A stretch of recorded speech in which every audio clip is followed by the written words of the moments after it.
Hi, I'm Stephanie Malo, and this is Healing and Manifesting in the Hut. I have a question for you. If you believe something is lost, could it really be found?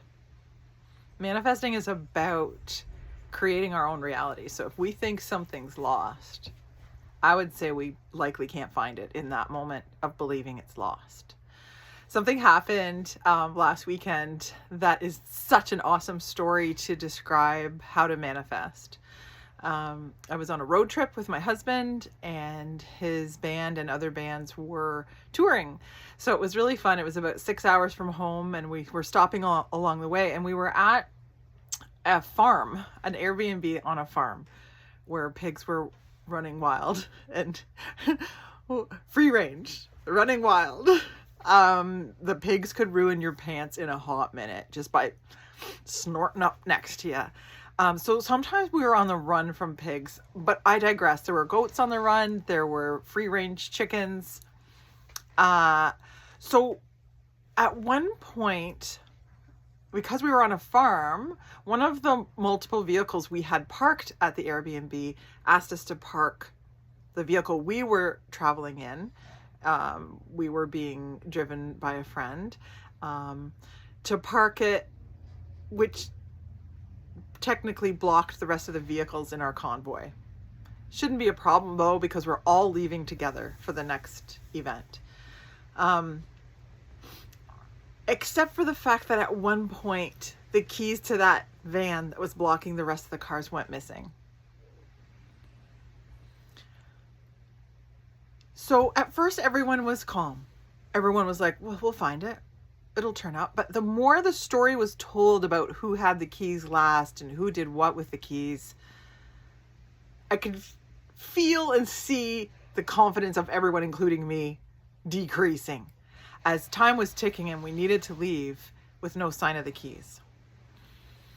So at one point, I started to panic a little bit, and I thought, if we all have to try to shimmy out a vehicle, and someone was working on that, taking the vehicle from where it was blocked to in between a fence and another vehicle in order to get it out with about this much room to do so, I thought, wait a minute, there might not be enough room in all the cars for me to go. And I was starting to panic, thinking, I think I won't be able to go to the next venue. That would suck, because that's why I'm out here.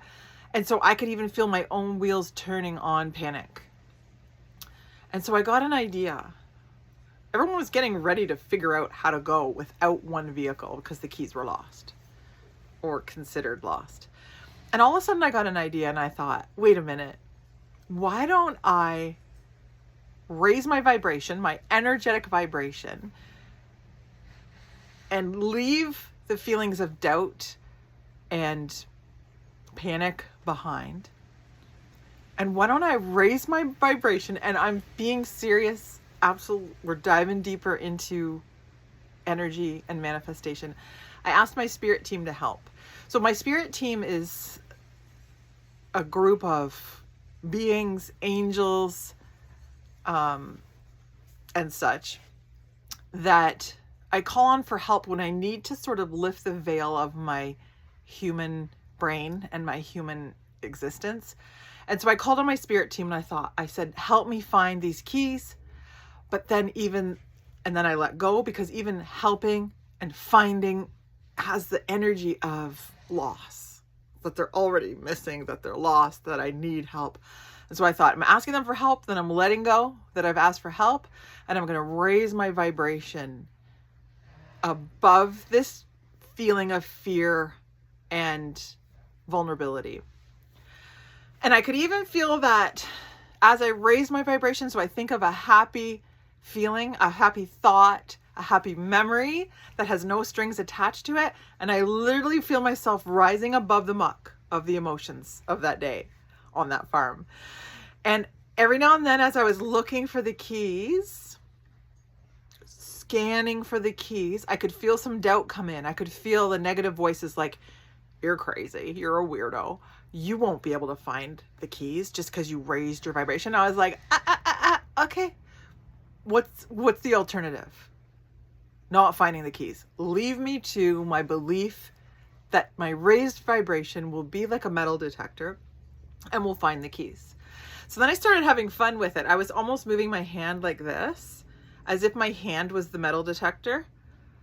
And I even let go of notions of, will my physical eyes see the keys? It was just like, my hand is moving, I'm in my higher vibration, and I'm scanning and scanning. And wouldn't you know, after about 30 seconds of scanning, I found the keys. And everyone celebrated, of course, and we all went to the event. But what an amazing example of how to manifest. Letting go. Wait, asking for help first. Letting go that you asked for help. Maybe you don't need it, or maybe you trust that all is well. Raising your vibration. Kind of moving outside of your own body, like moving beyond the eyes and using something else to pick up signals. And really just believing that nothing is really lost. It's just a matter of, can we see it? How poetic is that? How poetic is that? Follow me at stoppingtosmelltheflowers.com. Check out the Stopping to Smell the Flowers trilogy series of short stories that help us see in the moments what is really here in front of us, and they teach us to pause in the moment and just be present and observe before taking action. Stoppingtosmelltheflowers.com. Thank you for listening. Like, share, comment on the video. It helps me. Take care.